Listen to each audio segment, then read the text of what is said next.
Welcome back to Baseball Rambles, everybody. Hope you're all doing well, staying safe. If you haven't hit like or subscribe, please do so. Really appreciate your support. Best way you can help me out is by hitting that like and subscribe. And I give away prizes to subscribers just to say thank you for watching, so you're going to be able to get in on that. So, before I go back to making some more vlogs about the free agent predictions and trades for this offseason, I wanted to do one more about the Otani Fallout and the Toronto Blue Jays.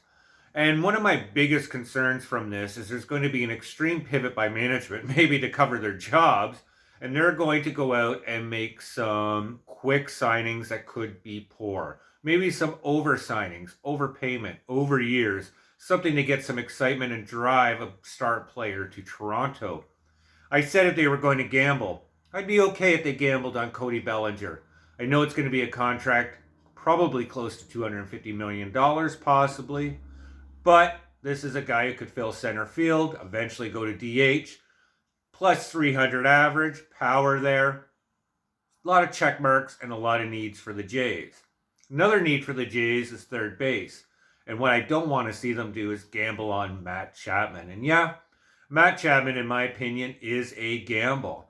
I know he put up some solid numbers this year, but they're not outstanding. And what's more concerning, they're kind of a career best. That's right. 240 average, 17 home runs, still an impressive WAR over 4.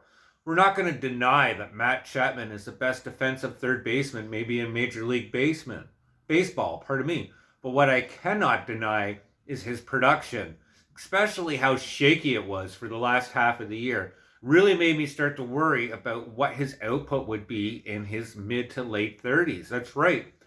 Chappie's going to be plus 30 years old going into this free agency. So whomever signs him is taking on that large contract into his 30s. And if that defense declines, if there's an injury, you're not going to be able to make up that contract value with production. He's just not that type of hitter.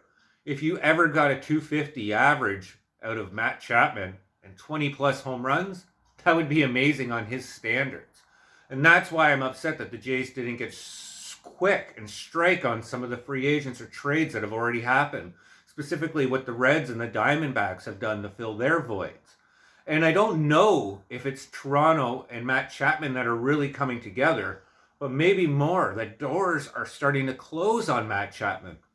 That's right, I just said Reds went out and made that awesome signing, $45 million for Jamer. That's a deal that Toronto should have been in on. Arizona made the trade. They filled their third base. The Yankees, somebody who I made that prediction that Chappie would be going to earlier, has now said that their third baseman is going to be DJ LeMahieu. And maybe them not going after Matt Chapman has a little bit to do with them landing Juan Soto. But as I'm saying, doors are closing for Matt Chapman.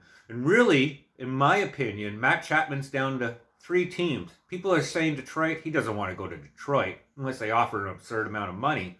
It's really Toronto, the Cubs, and the Giants.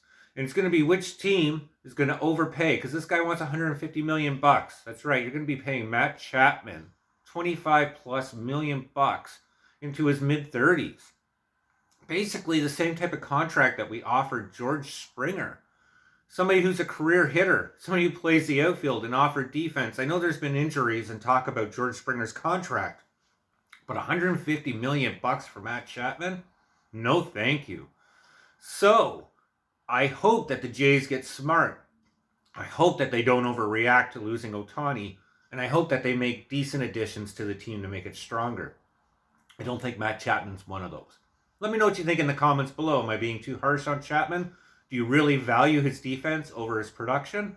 Do you think it's going to be a team like Chicago or the Giants? Always appreciate to hear what you have to say. More importantly, I hope you stay safe. Hit that like and subscribe, and we'll ramble on soon. Take care, guys.